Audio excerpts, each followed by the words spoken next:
Hi, my name is Julie Rossner, and I did my presentation on equal pay for equal work.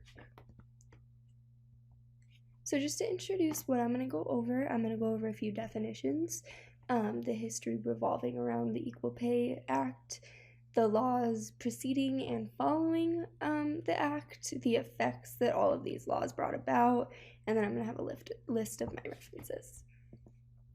So to start out with definitions, they're pretty self-explanatory, but prejudice is going to be the preconceived opinion that is not based on reason or actual experience, basically judging someone based off a characteristic that has nothing to do with the task at hand.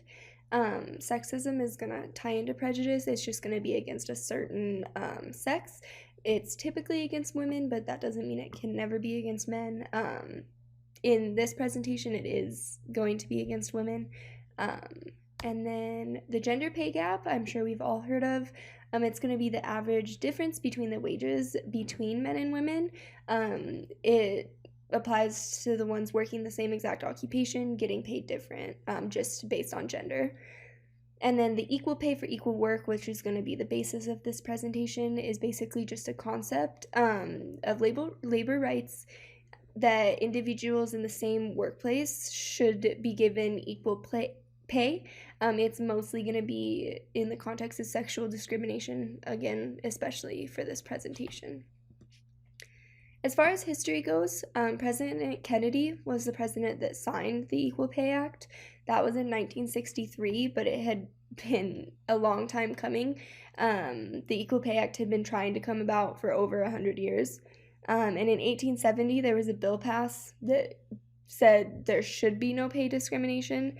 So basically, from 1870 until 1963, that bill was basically just pushed off, kind of put on the back burner, and Congress did everything they can in order to still pay women differently. World War II brought on a lot of what helped push for equal pay. Basically, the men went off to war, and so the wives had to go to work in order to support for their families. And when the men came back from war, the women saw that they were getting paid a lot more, and they really believed that it wasn't fair. But they enjoyed working, so by 1960, there were still 25 million women working throughout different industries, but they were only earning about 59 cents for every dollar that a man would make for the same exact job. Esther Peterson was an very important labor activist, and in 1961 she actually became the head of the Women's Bureau in the Department of Labor.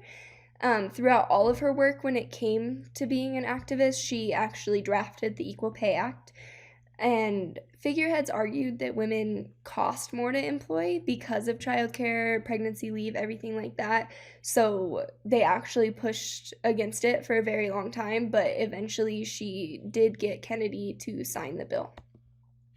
There were a few loopholes surrounding the bill. It really did a lot, and it put a lot of start into everything that was going to happen, but people still found ways to pay women unfairly. The loophole came from the rule that there was a difference in pay allowed in when it came to seniority, merit, quantity, or quality of work. A lot of business people were making one-word changes in job titles just to get around paying women as much. So they would give the man a different job title even though they were doing the exact same job, and that was how they explained the difference in pay. Because of the many loopholes, there were a lot of amendments, acts, and bills that were passed in order to protect women in the workplace. So to go over a few of those, the No Pay Discrimination Based on Gender bill, that was passed in 1870. I talked about that in earlier in the presentation. It was a bill that was supposed to do just as it states, but was never enforced. The Educational Amendment, which was brought about in 1972, it prohibits discrimination on the basis of sex in educational institutions. It's also known as Title IX. A lot of us might know that from high school if you played any sports or did any kind of anything that there was boys and girls separation. Basically, the boy sports or the girl sports, they couldn't get more than one another. They had to get the exact amount that the other got when it came to financial aid. The Pregnancy Discrimination Act came about in 1978, and basically it prohibits sex discrimination on the basis of pregnancy, childbirth, or other related medical conditions. Basically, you can't not hire someone just because they're pregnant and are going to be needing pregnancy leave.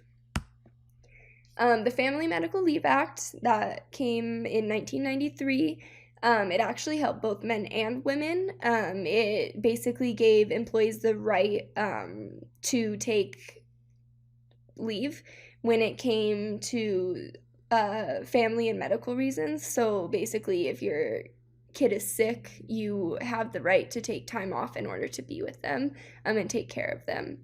And then more recently, the Fair Pay Act, it really kind of piggybacks off of the Equal Pay Act. It prohibits wage discrimination on all fronts, so based on sex, race, or national origin.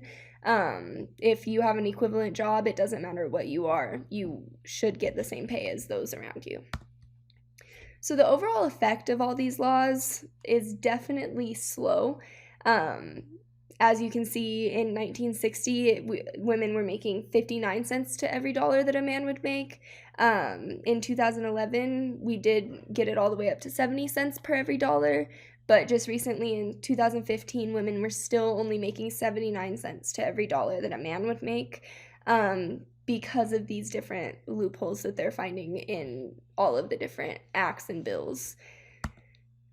So that's where I'll finish my presentation. Thank you so much for listening and for your time.